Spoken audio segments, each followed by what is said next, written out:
don't know how you'll feel about this, but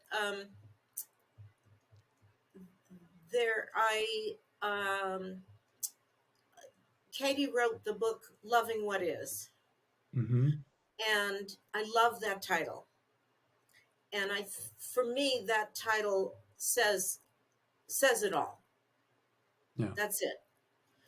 The work itself still doesn't click for me, and I'm willing to do it, but it seems like it's so heady and so, well, you'll know what I mean when I say it seems so rooted in the relative. Mm-hmm. Oh, these options, this situation, these perspectives, these thoughts, which still isn't fully really loving what is. Anyway, I'm here. I'll come back. And I, as I said earlier, I think you are the absolutely best facilitator that I've ever encountered with the work. I love working with you, but I have this, you might say, stressful thought about the work.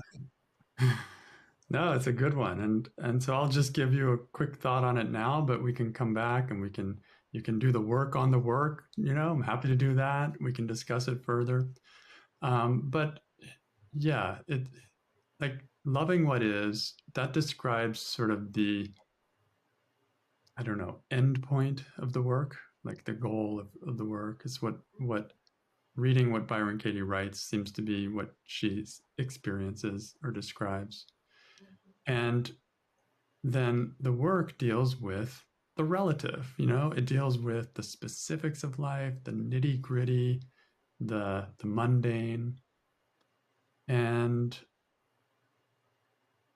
it's, I find that fascinating because I've been doing meditation for decades that is like transcending the relative. Like, let's just get to the absolute. Let's just get to that inner quietness. And I love that.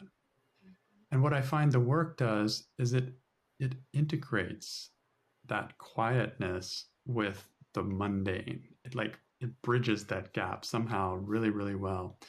And so we're dealing with, it's a meditation, right? It seems counterintuitive, but this is a meditation and we start with negativity. What? Okay, let's have a nice quiet meditation. What's stressing you?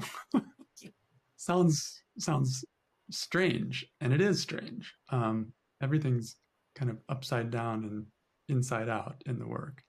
So we start with stress, mundane, relative minutia of life, and what I love about the work in my experience is that I start to see transcendence in the relative. I start to see something of transcendental nature in the specifics of, a fight or something, really what we call caustic, like just not something we'd want to put our attention on even.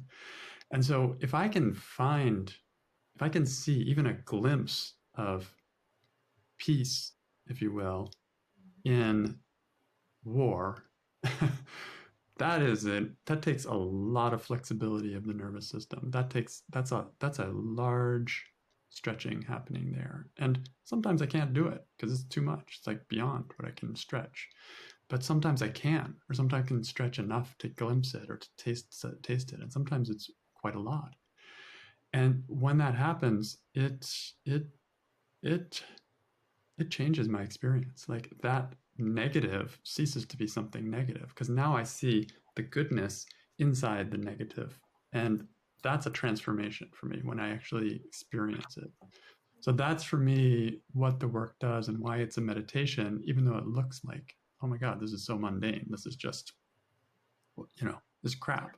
Yeah. The funny thing is, I don't even care about what the subject is in a way of what I'm doing the work on. It's this process of bridging from absolute to relative and somehow connecting those two that fascinates me. So that's my experience, and I would love to, talk more, chat more, do the work on any of that Yeah. with you for sure. Thank you.